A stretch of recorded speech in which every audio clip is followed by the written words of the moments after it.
오늘 요한계시록 8장의 말씀을 우리가 보았습니다. 요한계시록 7장까지의 말씀을 보게 되면 이 요한계시록의 말씀이 참 이게 예언의 말씀이다 보니까 도대체 이 말씀이 무슨 말씀인가라고 생각을 합니다. 어, 종교개혁자 칼빈조차도 요한계시록에 대해서는 주석을 남기질 않았습니다. 그가 대부분의 그 성경에 대해서는 다 주석을 남겼는데 이 요한계시록에 대하여서는 칼빈조차도 이렇게 명확한 그렇게 주석을 남기지는 않았었어요. 왜냐하면 이 요한계시록이라고 하는 그러한 말씀이 아직까지 벌어지지 않은 그러한 일들이기 때문에 명확하게 이것을 우리가 아는 것은 어렵습니다.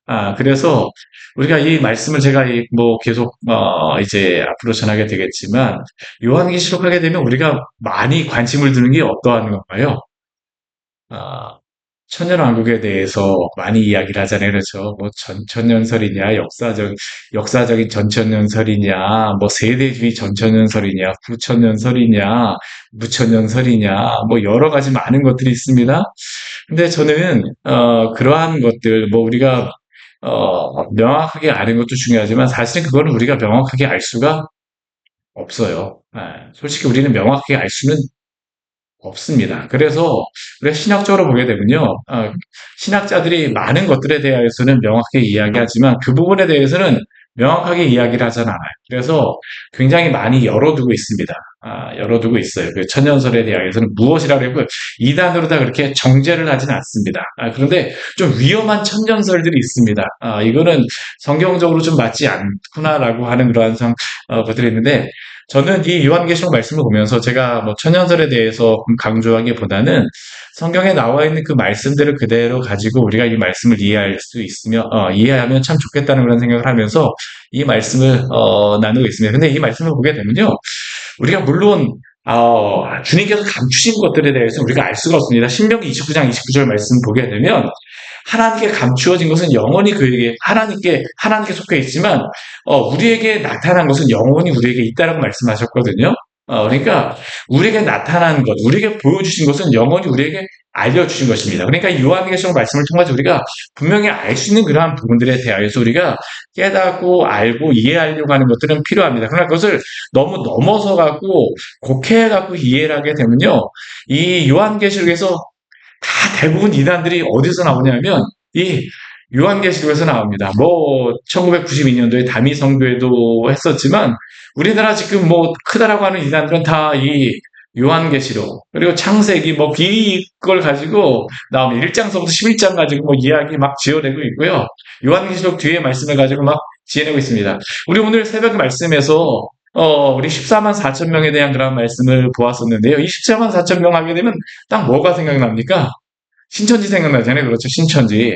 신천지들 14만 4천 명이 자신들의 그, 성도가 돼야지만 한다고 했었는데, 문제는 정말 웃기는 건 뭐냐 하면, 신천지에 14만 4천 명이 넘었습니다. 30만 명이 넘었다라고 하니까 그들 안에서 뭐 알곡이 뭐냐 가라지가 뭐냐를 가지고 자기들끼리 스스로 그 안에서 막 경쟁 붙여갖고 싸우고 있습니다. 지금은 이제 뭐 교회와 갖고 그렇게 하는 것보다도요, 자기들끼리 그 안에서 누가 알곡이냐 가라지냐 가지고 그 안에서 싸운다라고 이야기를 하더라고요. 참 이게 웃긴 것이죠.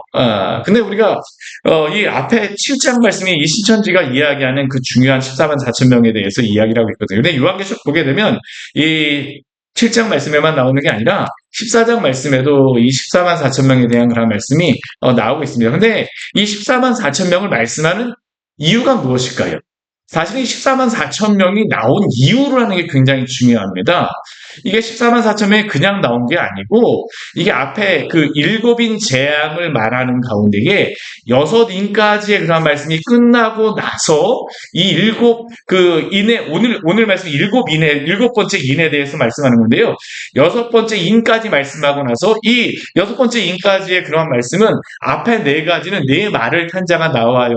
그래서 여기 보게 되면 흰 말을 탄 탄 자, 붉은 말을 탄 자, 검은 말을 탄 자, 그리고 청록색 말을 탄 자, 이것은 무엇을 나타내는 거냐면 전쟁과 기근과 전염병을 이야기하는 겁니다. 우리가 마태복음 24장 말씀, 25장, 26장 말씀 보잖아요. 그 말씀 보게 되면 말세에 있을 일에 대해서 예수님이 말씀하실 때에 그 중심적인 것들에 대해서 이러한 일들이 있거든 너희들은 조심하라고 말씀하시는데요. 그것들의 핵심적인 내용들이 뭐냐면 전쟁과 기근과 그리고 이 전염병에 대해서도 예수님께서 거기서 언급하십니다. 명확하게 그거라고 하진 않지만 이것에 대해서 언급을 하세요. 그러니까 여기 그 사도 요한이 우리 주님한테 이야기를 듣는 거잖아요. 그렇죠? 이 땅에서 말씀하셨던 것과 같이 또 사도 요한을 통해서 이것을 말씀해 주시는 것입니다. 분명히 말씀해 주세요. 그런데 이 요한계시록에 일곱 인, 일곱 나팔, 일곱 대접이 나오는데 요 일곱인, 일곱 나팔, 일곱 대접을 저는 이걸 어떻게 이해를 하셨으면 좋겠냐면 예수 그리스도가 죽으시고 부활하시고 승천하셨잖아요. 그렇죠? 그리고 초림하신 겁니다. 그리고 예수님의 그런 우리 성경의 역사를 보게 되면요. 이제 남아있는 성경의 역사는 하나밖에 없습니다. 그게 무엇일까요? 예수 그리스도의 재림밖에 없습니다. 재림밖에 없어요. 우리가 성경에 보게 되면 다른 것들 중간에 휴거 다 그런 것들 그건 알 수 없는 겁니다. 그거는 명확히 알 수는 없는 거고요. 어떠한 사람이 그냥 주장했던 건데 저는 거기에 대해서는 우리가 크게 균형치 않아도 되는 그런 부분이라고 생각을 합니다. 근데 우리가 성경에서 분명히 말씀하고 있는 건 뭐냐면 분명히 마지막 때 우리가 성경 말씀 보게 되면요. 여기 휴거가 문제가 아니고 예수님이 재림하실 때 마지막 재앙에 대해서 굉장히 강조를 하세요. 재앙에 대해서. 그리고 이 여섯 번째 재앙도 무엇이냐면 예수님이 재림하실 때 있는 그러한 재앙이 나옵니다. 정말로 하늘이 떠나가고 땅의 모든 게 다 그냥 무너지고 그 임금들 왕들 다 피하여서 숨을 수밖에 없는 그런 상황. 그리고 그 가운데에서 우리 앞에 6장 우리 말씀에 보게 되면요. 이러한 말씀이 있습니다. 우리 6장 15절 말씀을 보게 되면 땅의 임금들, 왕족들, 장군들, 부자들, 강한 자들, 모든, 종과 자유인들이 다 굴과 산들의 바위틈에 숨습니다. 이 사람들은 어떤 사람이냐면 어린 양의 예수 그리스도의 그러한 보혈을 믿지 않는 사람입니다.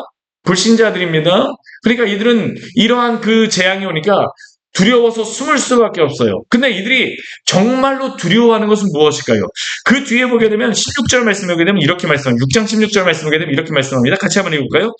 산들과 바위에서 말하되 우리 위에 떨어져 보좌에 앉으신 이의 얼굴에서와 그 어린 양의 진노에서 우리를 가리라.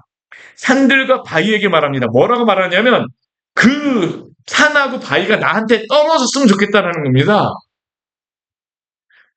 산하고 바위가 우리를 짓누른다면 두렵잖아요. 그렇죠? 건물이 무너진다면 한번 상상해 보십시오. 이거 굉장히 두려운 겁니다. 근데 이 사람들은 산들과 바위한테 말합니다. 우리에 떨어져서 우리를 막아달라는 겁니다. 무엇으로부터 막아달라고 하는 걸까요? 정말 이들이 두려워하는 게 있습니다. 그게 무엇입니까? 보좌에 앉으신 이의 얼굴, 그리고 그 어린 양의 진노에서. 그러니까 이 여섯 번째 인의 재앙은 뭐냐면 마지막 주님이 재림하실 때에 주 앞에 서야 되는 그 심판의 보좌가 있다는 겁니다. 모든 사람들은 이것에 대해서 알고 있어요. 왜 우리가 죽음을 두려워할까요? 왜 인간이라고 하는 존재가 죽음을 두려워할까요? 이건 창세기 3장서부터 나오는 겁니다. 우리가 지난주에도 우리가 주일 말씀을 통해서 보았었지만 이들이 죄를 범하자마자 하는 일이 무엇이었습니까? 감미로운 주님이 부르시는데도 불구하고요. 무방한 불임으로 자기를 감싸합니다. 그리고 나무 뒤에 숨잖아요. 왜 그렇습니까? 하나님을 볼 수가 없는 겁니다. 죄인인 인간은 아담이 그렇게 그전에 하나님과 그렇게 교제를 했어도 하나님을 볼 수가 없는 겁니다. 그 거룩하신 죄인인 인간은 하나님 앞에 설 수가 없어요. 그러니까 죽게 되면 이 마지막 재앙, 심판이 있게 되면 주님의 보좌 앞에 누구도 설 수가 없습니다. 나의 죄를 주님 앞에서 가릴 수 없다는 겁니다. 우리가 구약 성경에도 보게 되면 여러 선지자들이 주님 앞에서 하나님 앞에 서게 되면 다 쓰러집니다. 정신을 잃습니다. 왜 그럴까요? 아무리 선지자라 할지라도 그들이 주님의 그 영광을 보게 되면 버텨낼 수가 없는 겁니다. 하물며 이 불신자들이겠습니까? 이들이 아무리 세상에서 임금이고 왕이고 장군이고 부자들이고 강한 자들이었다 할지라도 이들이 하나님 앞에 설 수가 있을까요? 설 수가 없는 겁니다. 그러니까 이 6장 그 가장 17절 말씀해 보게 되면 이렇게 질문합니다. 뭐라고 질문합니까? 그들의 진노에 큰 날이 이르렀으니 누가 능히 서리오? 누가 능히 어디에 설이라는 것, 서리오라고 질문하는 것입니까? 하나님의 보좌과 어린 양 앞에 누가 능히 서겠는가라는 겁니다. 누구도 설 수 없다는 겁니다. 누구도 설 수 없다. 이게 죄인들의 가지고 있는 가장 마지막에 있는 문제입니다. 우리가 죽음을 두려워하는 이유는 바로 이것 때문입니다. 본질적으로 우리는 하나님 앞에 서야 된다는 그 두려움이 있기 때문에 다 죽음을 두려워하는 거죠. 뭐 지옥이나 그런 게 아니라 우리는 본능적으로 아는 겁니다. 우리 영혼 안에 심겨져 있어요. 죄인인 인간이 하나님 앞에 설 수가 없다. 누가 설까요? 여기에 대한 답으로 주시는 게 바로 14만 4천 명입니다. 신천지가 아니고요. 14만 4천 명의 사람들, 그 사람들 주님의 택하신 성도들, 그리고 그 성도들은 어떤 사람이냐면 이 땅에서 믿음의 분투를 하는 사람들, 이 땅에 살아가는 전투하는 교회에 속한 성도들입니다. 우리가 이 땅 가운데 살아가는데요. 우리가 주일 설교 말씀을 듣지만 우리가 계속 제가 요즘에 이 시대가 생각하는 그러한 것들에 대해서 말씀을 나누잖아요. 그렇죠? 근데 제가 우리 교회에 나오는 청년들한테 몇 명 물어보게 되면요. 이게 우리의 생각과 다르다고 이야기를 하거든요. 실제로 다 그렇습니다. 우리의 생각과 완전히 다릅니다. 완전히 달라요.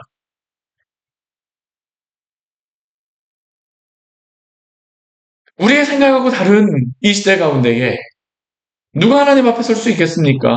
누가 설 수 있겠습니까? 그냥 우리가 그렇게 살아서는 안 된다는 겁니다.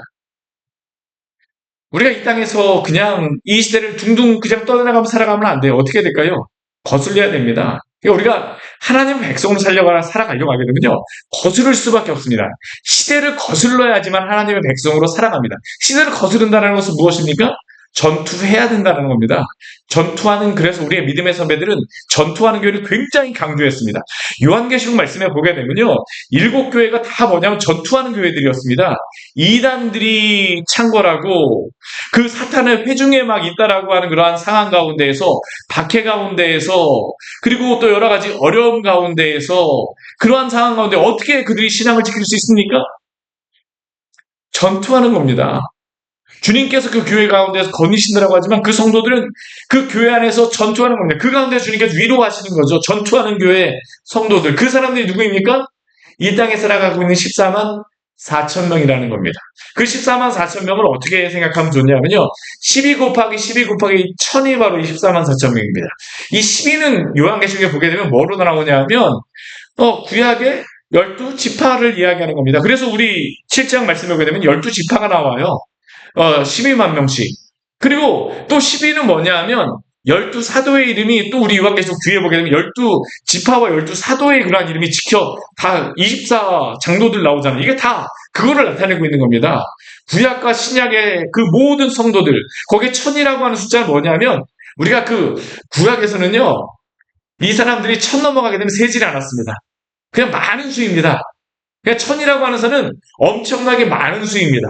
그러니까 12 곱하기 12 곱하기 1000 하게 되면 이건 어떤 수일까요? 아주 많은 수라는 겁니다. 그리고 이 아주 많은 수, 그러니까 주님을 믿는 모든 성도들이 바로 이 14만 4천 명입니다. 신천지가 아닙니다. 그리고 이 14만 4천 명이 이 땅에서 그 믿음의 전투를 하는 성도들이죠. 그런데 그들이 이 땅 가운데 한 100여 년 살게 되면 그 다음은 어떻게 할까요? 천상의 교회에 속하게 되는 겁니다. 그래서 7장 9절 이후의 말씀을 보게 되면 천상에서 하나님 앞에서 기도와 찬양하는 사람들이 있습니다. 우리 오늘 찬양 들어가는데 우리 9장 우리 10절 말씀을 보게 되면 이런 말씀이 있습니다. 9장 10절 말씀 같이 한번 해볼까요? 큰 소리로 외쳐 이르되 구원하심이 보좌에 앉으신 우리 하나님과 어린 양에게 있도다. 네. 오늘 우리가 찬양했잖아요. 구원하심이 보좌에 비전. 이 천상에 있는 성도들, 이 성도는 어떤 사람이었을까요? 예전에 이 지상의 교회에서 14만 4천 명의 성도들로서 전투하는 교회에 속하여서 분투하며 살아갔던 성도들입니다. 그들이 이 땅에서의 그러한 생명을 다하게 되면 주님 나라에 올라가는 거예요. 그래서 그곳에는 무엇을 합니까? 천상의 교회에 속하여 갖고 영적으로 그곳에 있겠죠? 영적으로 천상의 교회에 속하여 갖고 주님께 이렇게 찬양을 돌리는 겁니다. 누가 주님 앞에 설 수 있습니까? 이 땅 가운데서 믿음의 분투를 하는 전투하는 교회에 속하는 그러한 성도들, 또한 이미 그 전투를 끝내고 천상에 올라간 성도들. 근데 이 성도들이 누구인가를 요한계시록에서 아주 우리에게 분명하게 이야기합니다. 우리 그 뒤에 말씀에 보게 되면요, 이 사람들이 누구인가를 이렇게 이야기합니다. 우리 13절 말씀을 같이 한번 읽어볼게요. 우리 7장 13절 말씀입니다. 같이 읽겠습니다.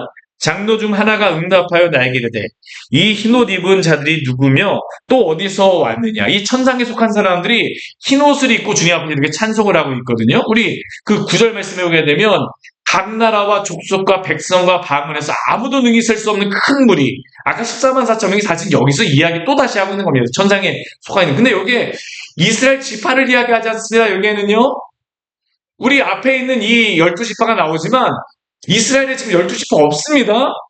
북이스라엘의 10지파는 흔적도 찾아볼 수가 없습니다. 지금은 그들이 거의 이스라엘이라고 하지만 어떤 지파인지 족보도 거의 내려오지를 않아요. 거의 확인이 거의 되지는 않습니다. 그런데 이들이 이러한 그 성도들, 이 사람들이 흰 옷을 입고 있습니다. 근데 그 장로가 이 사도 요한에게 질문한 겁니다. 이 흰 옷 입은 자들이 누구며 또 어디서 왔느냐? 왜 이것을 우리에게 알려줄까? 이건 우리가 알려주시기 합니다. 14절 말씀 보게 되면 이렇게 말씀해요. 14절 말씀 같이 7장 14절 같이 한번 읽게요. 내가 말하기를 내 주여 당신이 가시나이다 하니 그가 나에게 이르되 이는 큰 환란에서 나오는 자들인데 어린 양의 피에 그 옷을 씻어 쉬게 하였느니라. 누가 주님 앞에 설 수 있는 자들입니까? 임금입니까? 왕족입니까? 장군들입니까? 부자들입니까? 강한 자들입니다. 강한 자들입니까? 아닙니다. 흰옷을 입은 자들입니다. 근데 그 흰옷을 입은 자들은 도대체 어떠한 사람들입니까? 큰 환란에서 나오는 자들. 근데 큰 환란에서 나오는 게 중요한 게 아닙니다. 이들이 나올 수 있는 이유는 무엇일까요? 더 중요한 이유를 그 뒤에서 말씀하죠. 어린 양의 피에 그 옷을 씻어 쉬게 된 자들. 결국 이것은 무엇이냐면 주 예수 그리스도의 보혈로 구원을 받았기 때문에 이 땅 가운데서 믿음의 분투를 하는 성도들입니다. 전투하는 교회에 속하는 사람들은 누구일까요? 그리스도의 그 보혈의 은혜를 알고 이것이 나를 구원하시는 생명이라는 것을 알고 그 다음부터는 믿음의 분투를 하는 사람들입니다. 그 사람들이 이제 나중에 이 땅에서 호흡을 다하게 되면 어디로 갈까요? 주님 나라에 가고 천상의 교회에서 찬양을 하는 겁니다. 누가 주님 앞에 섭니까? 바로 이 사람들입니다. 이 땅에서는 14만 4천 명 전투하는 교회고 천상에서는 이러한 흰옷을 입은 자들이라고 하지만 둘 다 동일합니다. 다 누구입니까? 큰 환란 가운데에서 세상을 거슬러서 살아가는 것 자체가 큰 환란 가운데서 살아가는 사람들입니다. 전쟁이 있는 속에서도 믿음 지키는 사람들이고요. 기근 속에서도 믿음을 지켰던 사람들이고요. 전염병의 그러한 속에서도 믿음을 지켰던 사람들입니다.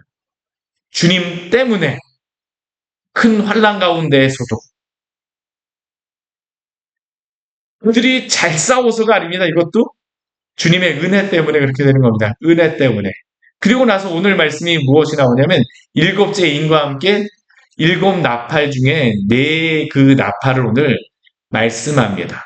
근데 오늘 저는 이 일곱 나팔, 일곱 대접할 때에요.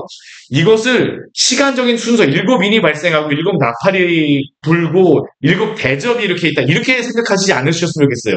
성경 요한계시록을 잘 보게 되면 그렇게 말씀하지는 않습니다. 왜냐하면 마지막에 재앙이 나오는 것들이 거의 동일합니다. 그리고 이 보좌로부터 음성이 나와서 이게 진행되고 있는데 이걸 어떻게 생각하면 우리가 좋냐면 하나님의 이 사건들이 일어날 때 보게 되면요. 이 일들이 여러 관점으로 우리가 그걸 해석할 수 있잖아요. 그렇죠? 시간상에서 여러 가지 일들이 있지만 거의 동일한 사건이라 할지라도 이 땅 가운데 이루어지는 여러 가지 일들이 있습니다. 그렇죠? 그런 것들이 이 말세를 그 예수님 초림서부터 재림까지 일어났던 그 많은 이러한 일들 가운데에 이것을 다르게 설명하는 겁니다. 이 말세 가운데 일어난 일들을 쭉 설명하는 게 바로 이 일곱 인, 일곱 나팔, 일곱 대접입니다. 오늘 앞에서는 기근과 그 전쟁과 기근과 전염병에 대해서 말씀하셨잖아요. 그렇죠? 일곱 나팔에서는 좀 다릅니다. 오늘 일곱 나팔 말씀, 우리 네 그 나팔을 보기 전에, 우리 인에 대해서, 일곱 번째 인에 대해서 나오는데요.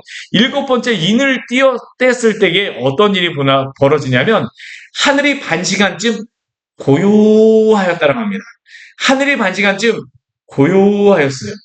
그러니까 한 30분쯤이라 우리로 따지게 되면 30분쯤이라고 할 수 있겠죠. 그러나 이것이 시간이 반드시 30분이라고 말할 수는 없습니다. 그렇죠?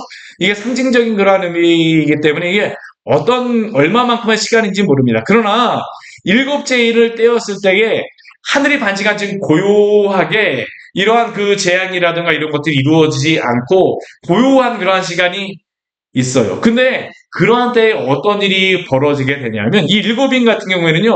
일곱인과 일곱 나팔이 동시에 발생하는 것을 볼 수 있습니다. 우리 2절 말씀은 이렇게 말씀합니다. 우리 같이 한번 읽을까요?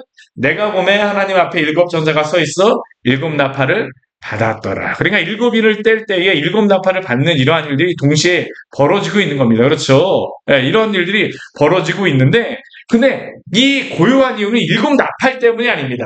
왜 고요할까요? 이게 굉장히 은혜롭습니다. 우리 3절과 4절 같이 한번 읽어보도록 하겠습니다.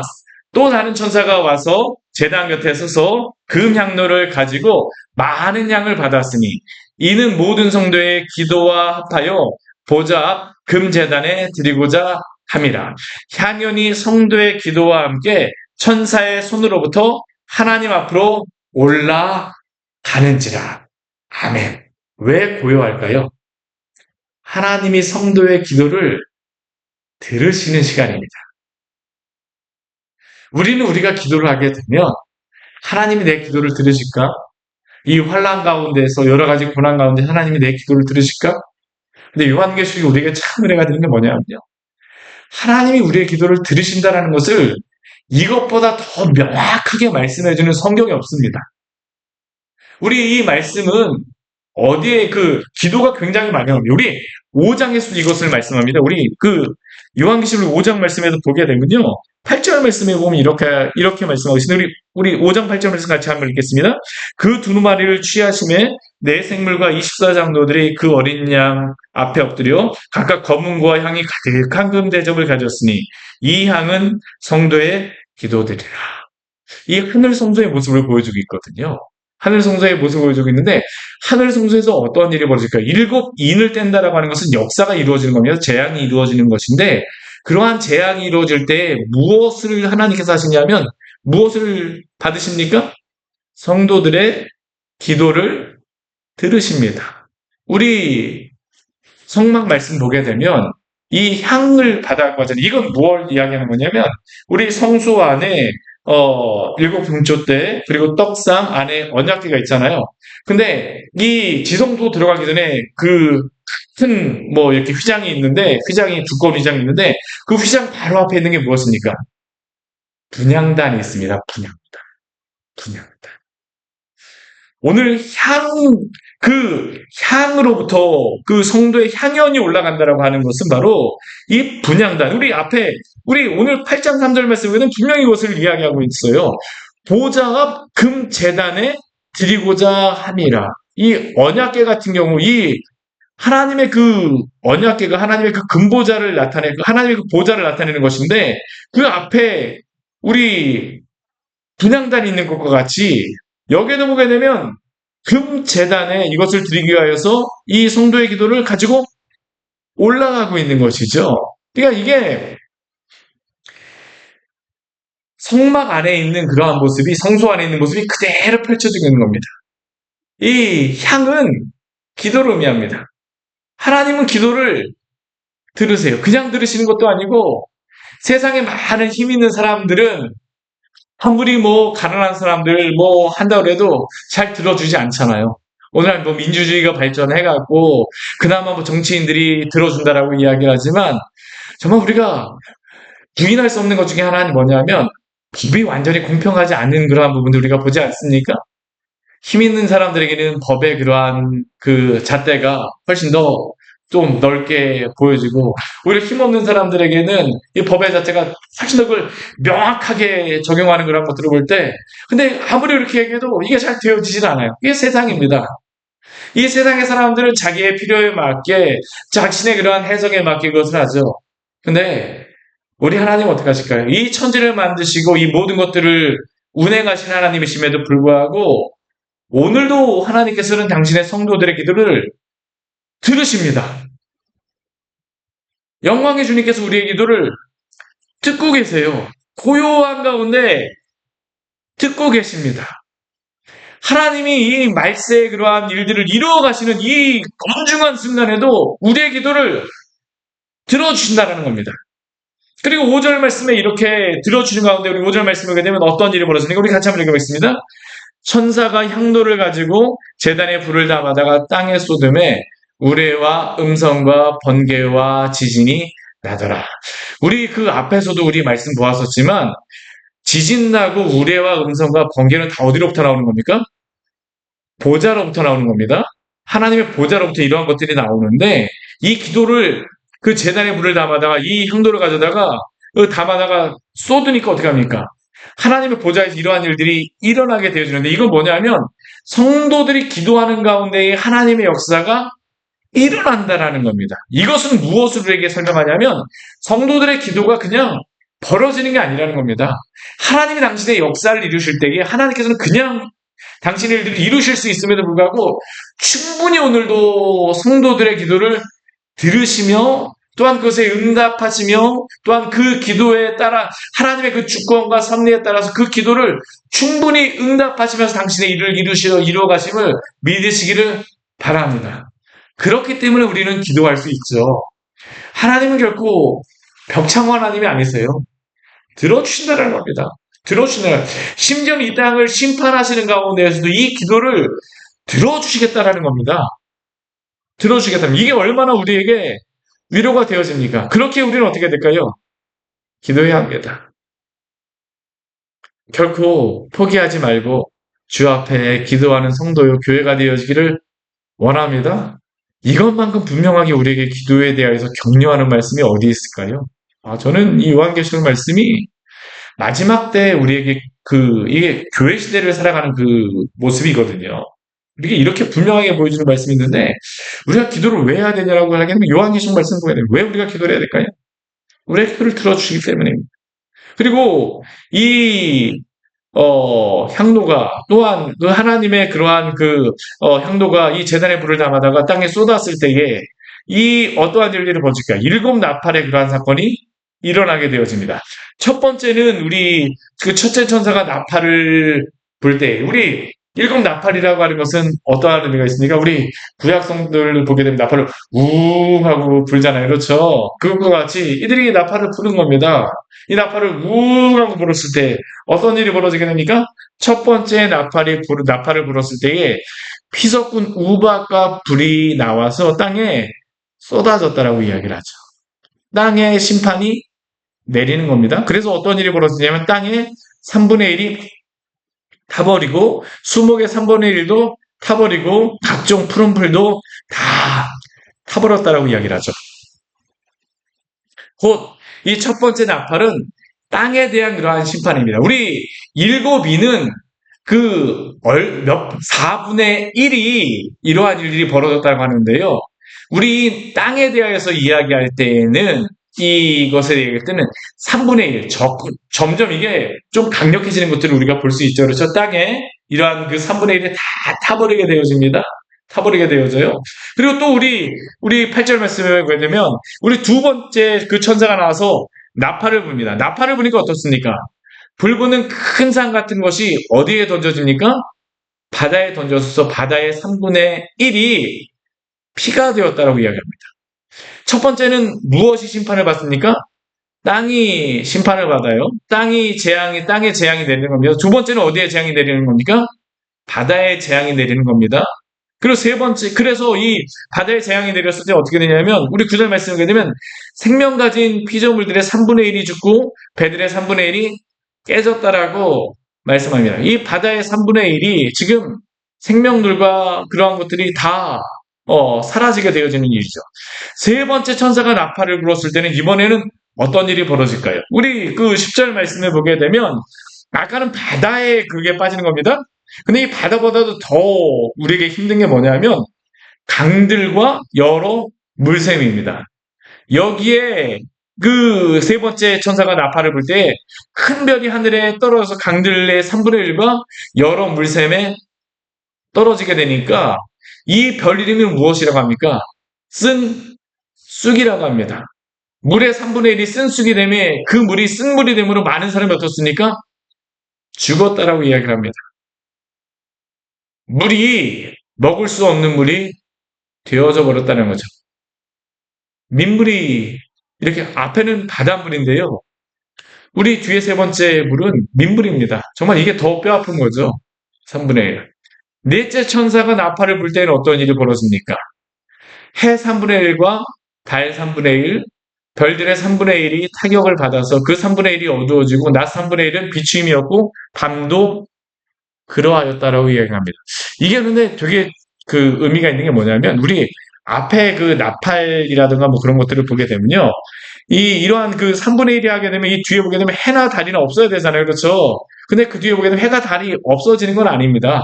이런 것들이 있어요. 그러면 이런 것들이 거의 동시에 이런 것들이 벌어지고 있다는 것을 우리에게 보여주고 있는 겁니다. 그러니까 이게 완전히 따로따로의 그러한 사건이기보다는 거의 동시에 뭐 다른 사건일 수도 있지만 이런 것들이 보기에 따라서 조금 약간 다르게 보일 수가 있다는 것을 우리가 알 수 있죠. 그러니까 이게 예수님 초림서부터 재림까지 있어진 이러한 일들을 우리에게 보여주고 있는 겁니다.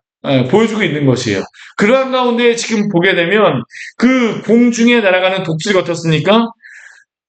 화가 있으리라 하면서 땅에 사는 자들에게 이야기하고 있죠. 이 독수리가 말하는 그러한 것이 이게 뭐 비슷하게 이렇게 들긴 하던데, 근데 이렇게 그 외치며 나아가는 겁니다. 그런데 이 모든 그 심판들이 사실은 무엇과 비슷하냐 하면요. 우리 출애굽기에 나왔던 그 하나님의 심판 있잖아요. 우박 심판이라던가 하늘이 어두워지는 심판이라든가 나일강이 이렇게 변하는 거라든가 뭐 그 여러 가지 그 심판들 있잖아요. 이게 지금 여기에 발생하고 있는 겁니다. 근데 이러한 심판은 잘 생각해 보게 되면 자연계에 발생하는 건 아닙니까? 근데 자연계에 발생한다라고 하는 것은 하나님이 창조하셨던 것들에 대해서 반대로 다 이루어지고 있는 것이죠. 역창조가 이루어지는 그러한 일이라고 할 수 있습니다. 이것은 하나님이 우리의 죄에 대한 명백한 심판의 모습임을 또한 우리에게 보여주고 있습니다. 애굽에 내리셨던 그 심판과 같이 이 마지막 때에 하나님께서 이러한 그 말세를 살아가는 그러한 죄인들에게 이러한 심판을 내리고 있는 것이죠. 근데 저는 이 말씀을 뭐 이게 이러한 것들로 이야기할 수도 있지만 오늘 우리가 보게 되면요. 하나님이 이렇게 심판을 내리시지 않으셔도요. 우리가 죄를 범함으로 말미암아 땅이 어떻습니까? 사막이 점점 넓어지고 있잖아요. 그렇죠? 농사 지을 수 있는 땅이 없어집니다. 요즘에는 비도 내리지 않습니다. 그렇죠? 비도 내리지 않고 뭐 여러 가지 날씨가 변하는 것들. 바다 같은 경우에도 보게 되면 그 산호초들이 다 죽고 있다라고 이야기를 하잖아요. 그렇죠? 벌어지고 있는 그러한 부분들. 우리가 물에 대한 그러한 부분들도 보게 되면요. 우리 송장로님 가셔서 우간다에 하지만 아프리카에 보게 되면 정말로 제대로 물 마실 수 없는 그러한 사람들 얼마나 많이 있습니까? 그렇죠? 그 마실 수 있는 그러한 모든 그러한 물조차도 사라져버리는 그러한 시대. 우리 예전에는 물을 사 먹는다라고 하는 게 상상이나 할 수 있었습니까? 제가 어렸을 때 앞으로 물 사 먹는 시대가 될 거라는 거를 중학교 때 선생님이 그걸 이야기를 하더라고요. 근데 제가 그 물 사 먹는 시대가 된다래 갖고 아유 물은 뭘 사 먹어 그런 생각을 했었는데요. 오늘날 우리 어떻습니까? 물 사 먹잖아요. 우리 교회만 해도 여기 정수기 놓은 거 보게 되면 이 정수기도 사실은 돈을 내고 우리가 정수를 해서 먹어야 되는 건 아닙니까? 왜 이러한 일이 발생할까요? 하나님의 그 질서를 거스르는 인간들이 스스로 행한 그러한 죄악 때문에 또한 벌어지는 일이라고 할 수 있습니다. 우리가 더욱 잘 먹고 잘 살고 편안하다라고 우리는 생각할 수 있지만 오늘날 이 시대에 우리가 보게 되면 사실 여기에 나와 있는 이 말씀들이 오늘 이 시대 가운데에서 이루어지고 있다는 것을 우리는 부인할 수 없는 시대에 살고 있습니다. 그러한 시대 가운데 우리는 어떻게 될까요? 오늘도 깨어서 주 앞에 나아가는 성도들이 되어지기를 원합니다. 물론 이 네 가지의 재앙이 앞으로 또 다르게 나올 수 있습니다. 저는 충분히 다르게도 하나님께서 이걸 이루실 수 있다고 생각을 해요. 뭐 자연적인 상황 뿐만 아니라 우리 인간의 그러한 죄악 가운데 여러 가지 전쟁 같은 경우에 저는 뭐 정말 핵전쟁 같은 거 떨어지게 되면 뭐 한 가지 있게 되면 어떤 일이 벌어질까요? 먹을 수 있는 물 아무것도 없어지는 겁니다. 그렇죠? 하나님 앞에 우리가 어떻게 써야 될까요? 이 말씀들을 통해서 우리에게 주신 하나님의 그 경고의 말씀을 듣고 또한 깨어서 주 앞에 살아가는 성도요 또한 교회가 되어지기를 원합니다. 이 말씀은 반드시 이루어지고 있고 이루어질 것입니다. 같이 기도하도록 하겠습니다. 우리 오늘 말씀 우리 보면서 우리 같이 기도하기를 원합니다. 깨어있는 성도들 되게 하여 주시옵소서. 우리에게 이 말씀을 주신 이유는 깨어서 우리에게 있으라고 우리 주님께서 말씀하시는 것입니다. 우리에게 이렇게 이미 말씀하여 주셨음에도 불구하고 요한계시록의 말씀을 통해서 우리에게 분명히 알려주셨음에도 불구하고 알고 있는 것조차도 우리는 제대로 믿지 않고 살아가고 있지 않습니까? 우리의 생명이 영원한 것처럼 생각을 하고 이 땅이 우리의 영원한 처소처럼 생각하며 살아가고 있는 우리의 어리석음. 그러나 우리는 이 땅 가운데서 믿음의 분투를 하며 전투하는 교회에 속한 성도로 살아가지만 또 우리가 이 땅에서의 그러한 일, 우리의 삶이 끝나게 되면 주님의 천상의 그러한 성도로서 오늘 또 주님을 찬양하는 성도로 살아가게 될 것입니다. 우리가 깨어서 주님 있게 하여 주시고 오늘 주신 이 말씀이 우리에게 두려움의 말씀이 아니라 깨어서 주 앞에 있으라고 주신 말씀으로 알아 주님 당신의 성도로서 깨어있게 하여 주시옵소서.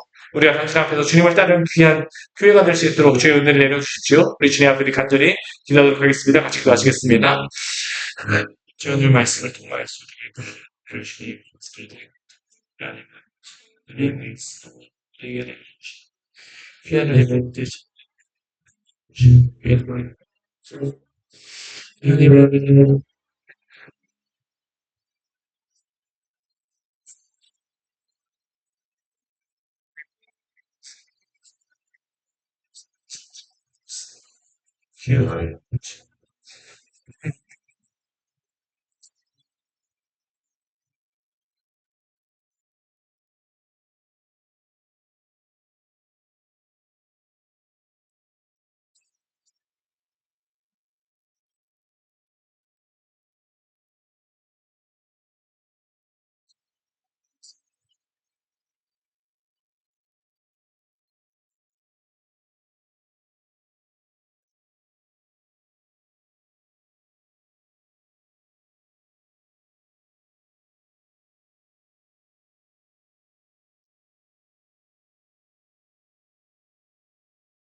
하나님 아버지 오늘 말씀을 통하여서 우리에게 또한 이 말세를 맞아 살아가는 우리에게 어떤 일이 있을 것인가를 분명히 알려주셔서 감사합니다. 우리에게 보여주신 이 말씀들 저희들 또한 우리에게 알려주셨사오니 우리가 깨어있는 성도들 되어지게 하여 주시고 큰 환란을 하나님 아버지 통과하여서 어린 양의 피로 속죄함을 받은 그 성도들로서 하나님 아버지 주님의 나라에 설 때까지 또 우리의 믿음의 분투를 하는 귀한 성도들을 시도록 은혜를 내려 주시옵소서. 일곱 인, 일곱 나팔, 일곱 대접에 또 우리가 말씀을 요한계시록을 통하여서 보게 되어지는데 이 말씀이 단순히 우리에게 두려움이나 잘 모르겠다가 아니라 우리에게 또 알려주실 수 있는 것들은 또 우리가 충분히 이해할 수 있는 말씀들은 충분히 이해하고 또한 이 가운데에서 우리가 분별하여서 정말 믿음의 성도로 저희들 서 있기를 원합니다. 잠들지 말게 하여 주시옵소서. 예수님 이름으로 기도드립니다. 아멘. 우리 함께 기도해 우리 같이 나가도록 하겠습니다.